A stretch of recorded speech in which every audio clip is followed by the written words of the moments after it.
with, I will be giving a little informal talk on designing principles for the tropics, and also sharing some of the work of Southeast Asian architects that I interviewed for our About Making project, whose work I think is relevant to what we are trying to do in Bali.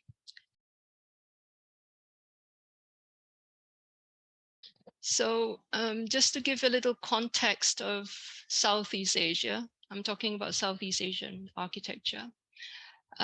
These are the Southeast Asian countries. There are 11 countries, and we are all kind of around the equator, except maybe Myanmar and Laos and north of Thailand. Bali is this little red dot here, so it is south of the equator. Most of Indonesia is south of the equator, except some parts here and there. But we share the same tropical climate. We have rainforest, the same we share the same culture, although the different countries practices different religion for the majority of the population in each country. But we do share, I feel that there is a kind of similarities with our culture and life, and also our architecture, vernacular architecture, that is. Because vernacular architecture, these are vernacular houses that you see on your screen. We share the same climate, so they are responding to the same climate, and they're using the same materials from natural renewable elements that grow within this region. So here you see in Myanmar, Thailand, Malaysia, Indonesia, Vietnam, Cambodia, and Philippines. So there is similarity in the form, the material, and this came about from responding to the same climate and the availability of the materials. But there are differences in between each country, because there are different religion being practiced, which has an influence on the design of the houses, on the way people live, and the kind of everyday cultural lifestyle as well. So there are differences, yet the basic design, I feel, within the Southeast Asian countries are quite similar. So the similarity is in the natural materials that are used. You get in most countries natural materials like timber, like bamboo, thatch material. Natural materials are being used. Most of the vernacular houses in Southeast Asia is raised off the ground. And one of the main reasons that it is raised off the ground is because to keep, wild animals out. But it also does keep the house cool, because you can, there's ventilation under the house. In all these examples as well, you get a lot of large overhangs, and you get very lots of large overhangs, as well as lots of openings within the house, and it's a very lightweight structure that sits quite lightly on the ground. So in Bali, it is slightly different. Of course, there are differences as well. There are some houses that are not raised on stilts, and Bali is an example of that. You get houses that sits directly on the ground in the Philippines, and also up north in Laos and northern Thailand. And these are based on cultural lifestyle, on religious beliefs. As we know, in Bali, there is Hinduism is what majority of the people practice in Bali. So it's based on this Trihita Kirana principle. So the architecture is slightly different, but the basics of using natural materials, of overhangs, and the form is very similar with other parts of Southeast Asia. So the basic principles about designing in the tropics is very, very basic. It's based on the passive design strategies. And first is the building form. As we know, in the cold climate, the compact form is most suitable as a way of minimizing heat loss in temperate climates like in the UK and Europe. You can have a more elongated form because you want to get the sun in the winter on the north side, and then you also want sun in summer, but with solar shading, so you can get a more kind of elongated plan. In hot arid climates like the desert, the courtyard form is very, very good in a way of tempering the environment so that the occupants become comfortable indoors. And in the hot humid, like in Bali and Southeast Asia, again, the elongated rectangular plan is much better than a compact form. So orientation is very important because getting the orientation right will make the spaces inside building really cool and comfortable. You want your main facades to face north and south because that's the most shaded orientation. East and west, you have a narrower facade because once you get morning sun and afternoon sun, which is low in the horizon, and it really heats up the space, and and the internal spaces just gets very, very warm. It does make a lot of difference. So north and south, and your openings should face north and south as well. But you need to shade your openings as a way of decreasing or minimizing solar gain inside your spaces. And sorry, this is just an example of a project we did, which is a school which has long linear blocks, and they are facing north and south, and they're kept very cool internally. Building shape and proportion. So in the tropics, it's best to have single row rooms so that you can have cross ventilation across the rooms. Having cross ventilation would remove a lot of hot, warm air internally, and you would want to orientate the building towards the prevailing wind. So it's in Bali is south and east in June through September, and northwest in December through March. That's in Bali. I'm sorry for the crude sketches. I just did them like 2 hours before our session.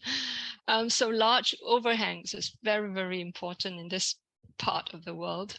It does protect the house or the space or the building that you are designing. And if you're using natural material, it does make the natural material last a lot longer.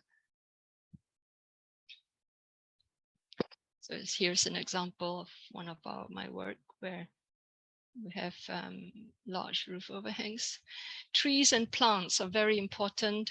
They are always thought of, towards the last of the design process, but I think they should be thought of at the beginning because it is important. They are so effective in creating shade. They do help a lot in keeping buildings cool. They are very effective in shading buildings, especially coconut trees in the tropics, because they have this umbrella-like leaves at the top, and then they have these skinny tree trunks, which allows air, which allows wind to still pass through the house. And of course, large roof overhangs, you want to have a pitched roof to drain away rainwater as fast as possible. This is monsoon area. Southeast Asia is, experiences lots of monsoon rain.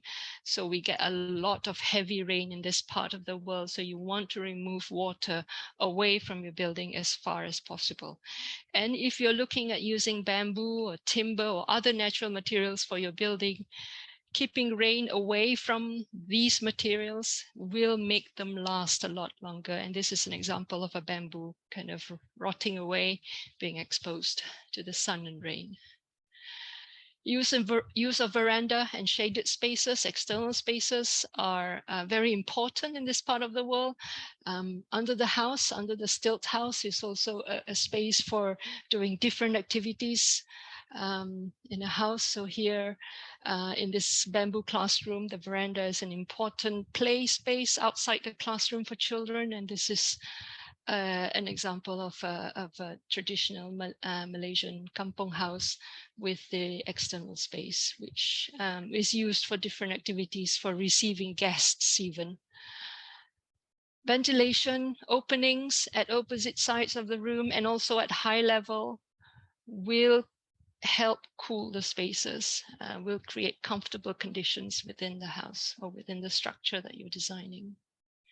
And this is an example, a modern example of windows on both sides. Use of louvers are great. Louvers, they can allow you just to open windows easily while offering some security without having to open, sliding windows all the time. Having a split roof section, allowing hot air, warm air to rise up to the top and then escape at the top. That's a very effective way of working with the climate.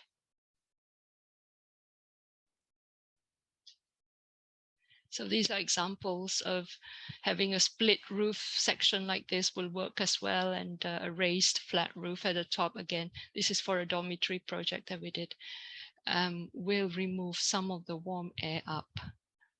So the idea here is to rely less on air conditioning, because this is what's happening with Southeast Asia. We are relying so much on air conditioning. We just need to rethink, need to look at passive design strategies which are found in our vernacular architecture. And the use of internal spaces, I think, is very interesting in Southeast Asian vernacular architecture, because most of our activities are done directly on the ground. We don't really have furniture in our old culture. Of course, not anymore now, we live modern lives, but it is quite interesting that it is the different levels of the floor, the spaces, the placing of columns, the fall of the roof that denotes different kind of activities might take place.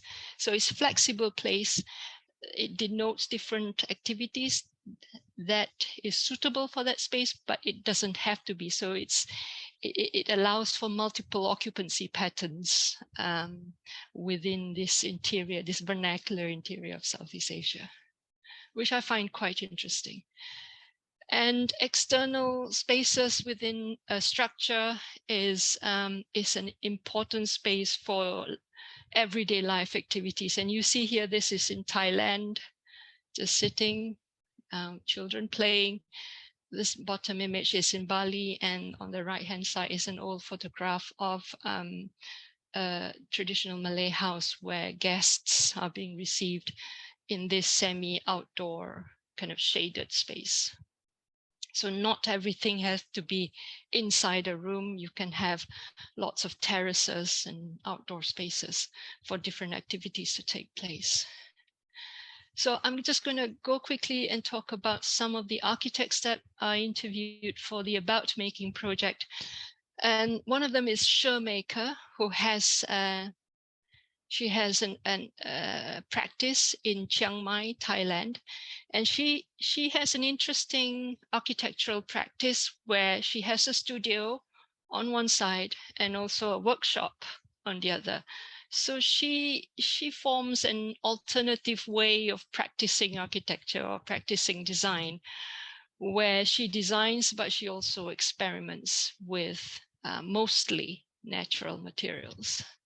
So here in her workshop, she was preparing a mock-up within her workshop, right across her design studio, of these charred timber panels that she used for this little pavilion project here in Chiang Mai, which is quite interesting.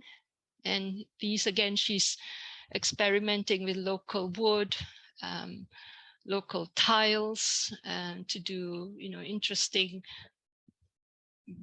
contemporary buildings that relate very much to the architecture and culture of Southeast Asia. And she was also experimenting with natural colors from materials that she found around her area. And this is a project by Shao Architects, whom we spoke to as well. So here they were, for this little library project, which is a kind of a community project with little budget, and they initiated this project to build a small library for the local community that is in Bandung. So they, in Bandung, Indonesia, sorry. So they collected all these ice cream buckets, these white ice cream buckets, which just people discard and throw away. And they've decided to use it as cladding for this library. And this is what it looks like completed. So if you go up the stairs, there's a library above, and like the traditional vernacular house, under the house is this shaded space for different activities to take place. And they've also looked at traditional wood as well, and crafts, and looking at how it can be adapted to make a beautiful timber library, well crafted, beautifully designed, raised on stilts again. So I'm just going to play this video. This is a talk, about 15-minute talk by Andy Rahman, who is an architect in Surabaya, which is quite close to Bali. Is on the east side of Java Island. So he works a lot with traditional craftsmen, and he uses a lot of bricks, traditional bricks, clay bricks, which has been used in a lot of temples, a lot of interesting kind of monuments historically within Indonesia, and the same as well in Bali. You get those kind of brick temples as well. So he has taken something that's very traditional, very local, and use it in quite interesting ways in his projects. So I'm just going to play the video, and this is the last thing that we do from me.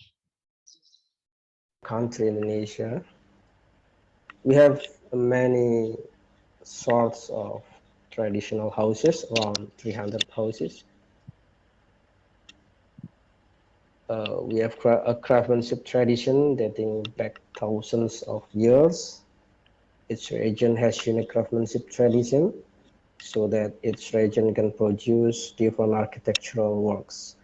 Our architecture is very close to craftsmanship and local materials.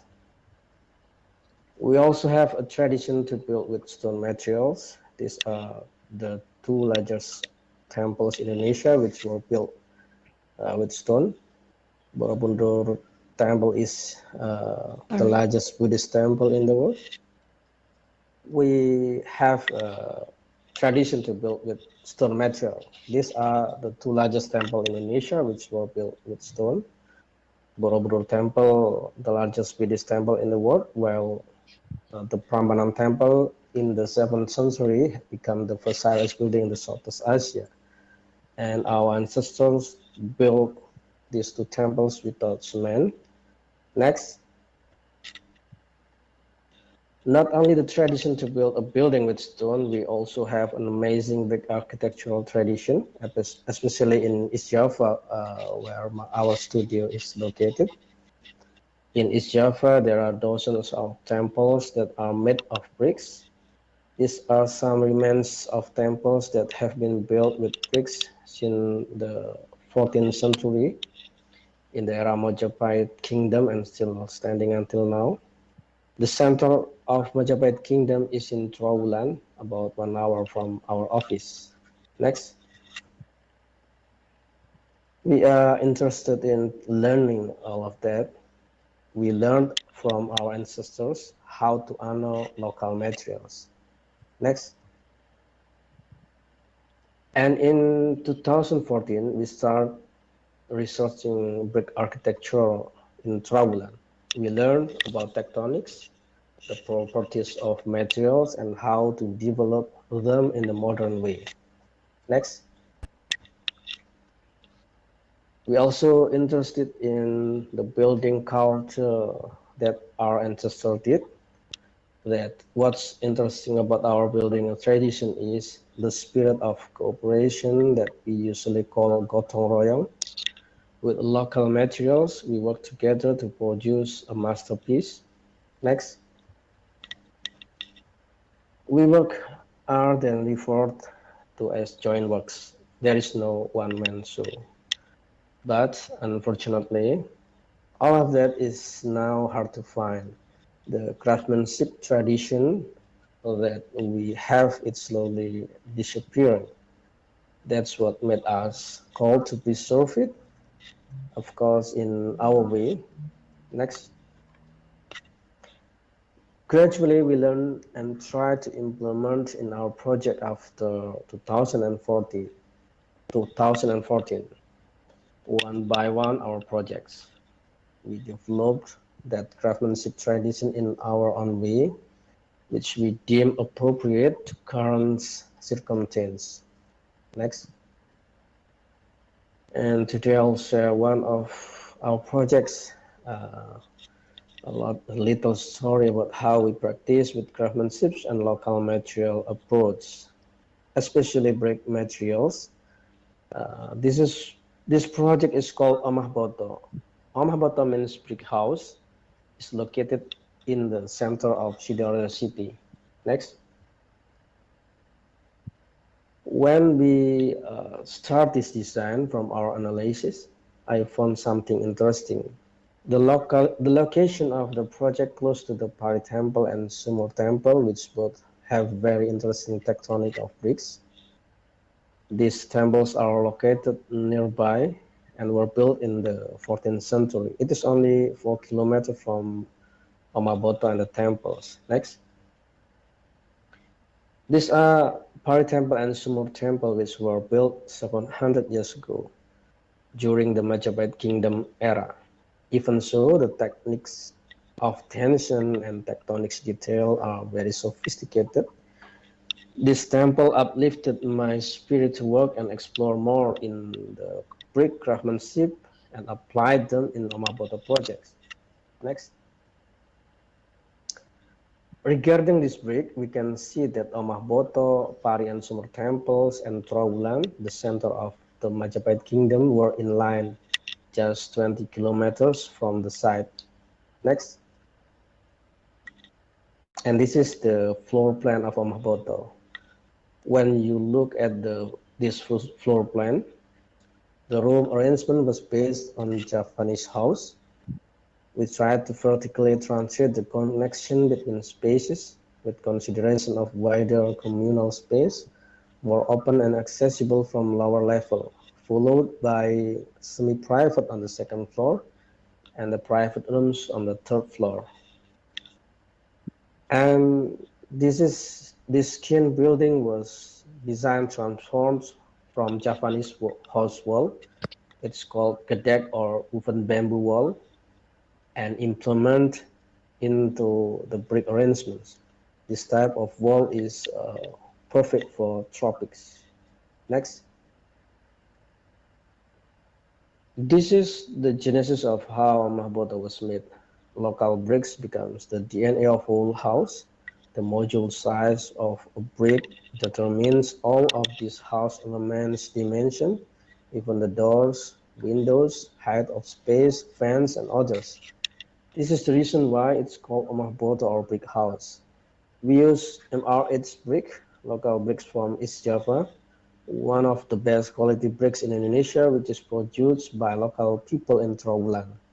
This brick is very unique because it doesn't break when drilled or cut into pieces. Next. These are the 13 bricks tectonics applied in Omah Boto that were inspired by Pari Temple and the Sumur Temple. This color coding image is how we communicate with our craftsmen. With this color coding, our craftsmen will understand what. Next.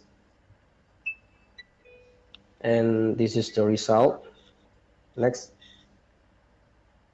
If we took a look at the key plan, This is where the 13 tectonics were applied in our bottle. Next. The techniques of bricks arrangement also embody some of Indonesia's batik pattern. Batik is a method originally used in Java to produce colored design with beautiful nature-inspired patterns on textiles by dyeing them, having wax applied first to the parts to be left undyed. This is the owner's desires to make his house have strong Indonesian character. So we added other elements to support the Javanese architecture's character. We always involved local materials craftsmen in our projects so that they remain sustainable. Next. This is what ingenuity craftsmanship is. This is the way we work. Our craftsmen are positioned as partners, not subordinates. According to Richard Sennett in the Craftsmanship was signified by a commitment to do something at best. It means that craftsmanship is not only limited to handwork. In line with Richard Sennett, Reinhold Starchan-Chun argues that craftsmanship should be understood as attitude, as way of thinking and doing, as way of life. It is about fully engaging our heads, hands, and hearts in our labor. And that's what we do in this project, just like our ancestors did. Next. This is the brick walls making process. Next. If we give full trust to our craftsmen, then they can realize our ideas very well. Next. And this is Omaboto, or brick house. The house has been built with craftsmanship, and I give the black number code based on the 13 types of brick tectonics in this house. Next. The front fence of main entrance. Next. Grid by the encounter of vertical garden and natural materials and hollow bricks that went up to the terrace. It makes a shady and nice ambience when arrive at home. Next. This ethnic terrace is on the second floor, relaxing in a modern Javanese ambience, which also serves a suitable living room during this pandemic. Next. Playful tectonics becomes a background as the sign of different activity zones. Next.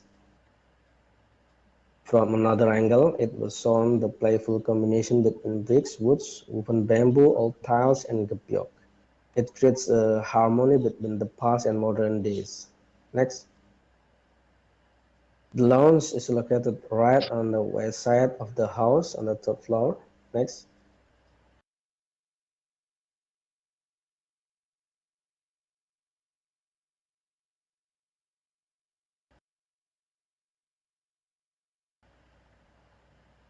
Tectonics on the building's facade is able to create the fourth dimension, where the sunlight gets into the rooms as well as becoming a time marker. Next. Master bedroom is on the top floor. Next. Backdrop is the six tectonics with the wood, furniture, and batik pattern as the beddings. Next. This is the bathroom. Next. The evolution space shows how we handle the rainwater problem to get into the building. We create 120 centimeters space from the facade full of the river stones. It creates space that accommodate the rainwater while we can enjoy it like we are on the side of the river. Next. This is the prayer room. The floors, walls, and ceilings are all made of bricks. Next. This backdrop is of communal space in the first floor, was made of residual bricks. Next. From this building process, there are 10% of waste bricks, and that 10% waste bricks was arranged into a tectonic wall, and the result becomes the main point of view, this communal space. So in this process building this house, we didn't throw any bricks at all. Next. This is a photo by my client, sent by my client when he held a recitation event at his home. In his message along with this photo, he thanks me for creating a communal space for him so that he can hold many activities at home. And if we see in this picture, you can see that the backdrop that we made from these bricks of this project. Next. And in addition to exploring local bricks, we also develop non-burnt custom brick from various environmentally friendly materials. Collaboration with local material craftsmen, such as laterite soils, fly ash, bottom ash, plastic, perlite, terracotta waste, and many more, as a form of our concern for the environment. Next. And this is the example, Lego bricks from laterite soil. Laterite is type of infertile soil, so if we use this type of soil, it means that we don't destroy the surface soil, which actually still can be used for farming, absorbing water, etc. And laterite soil is one of the abundant match soil in our land. These types of bricks and source to environment issues at once, the image of soil surface and carbon footprint. Next. While this is a brick made from terracotta waste, we grind the waste and then press it, to make bricks. The process making it without burning. Next. And this is the sum of our works that use bricks from environmentally friendly materials and waste. Some are still under construction. Next. That's all can I share. Hopefully it's useful.